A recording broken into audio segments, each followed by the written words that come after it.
Americanism, not globalism, will be our credo. Then we can be assured that other nations will not treat America with respect, the respect that we deserve. What is up, people of the internet? It is me, Real American Politics, back in with a new video, and today we're going to be discussing some electoral news that came out of the great country, not state, great country of Hungary. I know, this isn't an American election. Why aren't you talking about America? Calm down, folks. This is just such a big election that happened in Hungary last night that I need to talk about this, because while it does not directly, signals like, what America's electoral future is, it does give us kind of a clue there is something shifting worldwide that is in a very good direction that's not the way that a certain group of people want it to shift. I'm, of course, talking with the globalists, and we'll talk about that in a little bit. Before I forget, I hope you enjoy these type of videos. If you do, smash the like button down below, subscribe, share it with friends, hit the little bell, and yes. Now, who am I talking about? Like, what do I mean by globalists? Like, what am I talking about? Like, why am I talking about this race in the first place? The point is this. Hungary had an election last night, and many people thought Orban was going to keep his majority, but have such a small majority that essentially he can't do anything. And that's mostly because, he was quote-unquote unpopular because of his nationalist platform being, hated, and all this other crap about, social conservatism actually isn't liked, and this idea that, being pro-family, pro-Hungary, that's a bad thing. But also many people thought Zelensky, because, the Lord and Savior Zelensky, who's definitely not in Ukraine right now. Guys, this idea that he's still in Ukraine, bullshit, he's in front of a green screen. Jeez, I wonder where he is. But the point is this. Everybody thought that, okay, he was, running against, this Russia war, like, hey, we're staying neutral. We don't care what happens. This is not our interest. And they're right next to Ukraine, mind you. And everybody thought, okay, that would mean the neoliberal party, the quote-unquote United for Hungary party, would do great. And all the polls showed like, Orban's still, winning by like a few percentage points, but not enough to have a serious majority. Well, do you see the election result?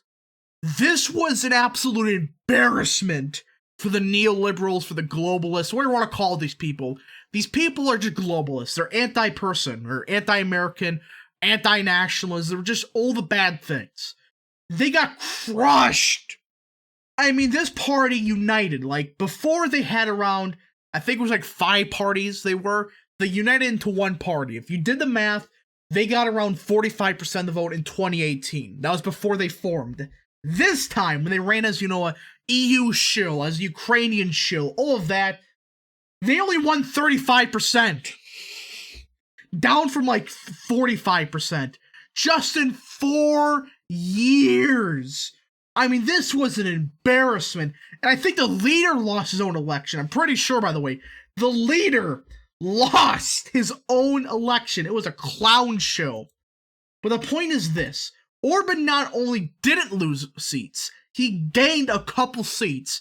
Therefore, keeping his supermajority, but also expanding it. So he can do whatever the fuck he wants. I mean, he already kind of could already. But now it's like, no question about it. Anything Orban wants to do, it's going to pass. But that's not all. You see that party on the right. You see that right here, this party here, the Our Homeland movement. These guys, they're green. So they seem to be like a green party. Nope. Just, read this. They're quote-unquote a far-right political party. Wiki. They're gonna call everything right a freaking Mitt Romney far-right. The point is this. This party is way more nationalist. I cannot believe I'm saying that, than Orban or Fidesz's. I think that's how you pronounce it. That's Orban's party. Think about that. They're more nationalist. They're a brand new party. And everybody thought, okay, they were going to get around 3 to 4%. They got 6%. In Hungary, if you want seats in parliament, you need at least 5%. Again, Hungary's election system is kind of weird. The point is, in a nutshell, for one party, you just need 5%. They cracked that. And for a new party, that's pretty freaking hard to do. And they got 6%. They gained 7 seats. So if you do some basic math here, the Nationalist Party, the one that's way more nationalist, combined with the Nationalist Party, they got roughly like 59% of the vote. 59% of the vote. In a country right next to Ukraine and Russia, that everybody thought, oh, the Hungarians, they're going to support Ukrainians, like, just flooding them with support. Yeah, that didn't go too well. And you notice here, it was the nationalist parties that did good. The anti-EU parties, the pro-Hungary parties, Hungary First parties, they did the best. Again, this was an embarrassment for the globalists worldwide. I mean, everybody thought that, okay, with the amount of funding this party was getting, again, go look up who funded the United for Hungary party. You'll find some familiar names. Everybody thought that Orban was going to have a majority, but barely. Nope, he doubled down and called Zelensky a pussy, essentially. And while he gained seats, he actually gained more percent of the vote. And that's including a nationalist third party, which, by the way, is more nationalist than Fidesz is. And they're brand new. So what does this really mean? I mean, why does this matter for America? Well, we're in a kind of a unique situation here. As in, with the Republicans, the leadership is still, more neoliberal, neocon, they're globalists. But most of the party's base, a lot of the people, becoming Republicans, they're populists, they're nationalists, they're America First people. So for now, let's make the argument that Republicans for now are like 80% nationalists. Again, they gotta be 120% nationalists in my opinion, but they're around 80%, nationalists, actual conservatism. Again, there's some parts that still need to be fixed, but you got people like Ron DeSantis, helping, make it 80% instead of like 50%. So it's still ways to go, but they're getting better. As for the Democrats, though, oh boy, they have just become the pure neoliberal party. And they're gonna die. They're gonna completely die with this idea of like, oh, neoliberalism, it's the way. It's not the way. This here in Hungary, which again, I'm not saying, American elections directly correlate with Hungarian elections.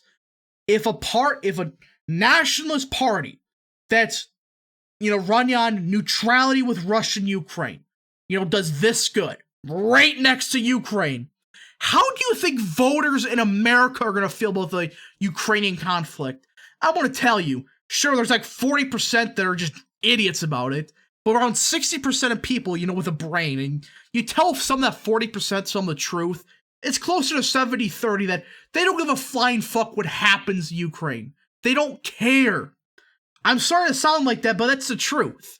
And if Republicans, went down this idea of nationalism, like Trump was trying to push, like America First, actual America First, by the way, like get us out of these foreign wars, don't give a damn about what happens in Ukraine, just focus on our interests first, Republicans could have a supermajority by 2024.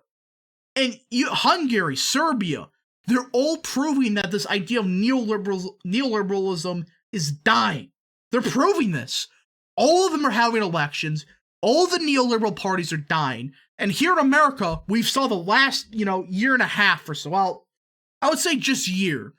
The Democrats, the neoliberal types, they've been getting eviscerated nationwide in all these elections.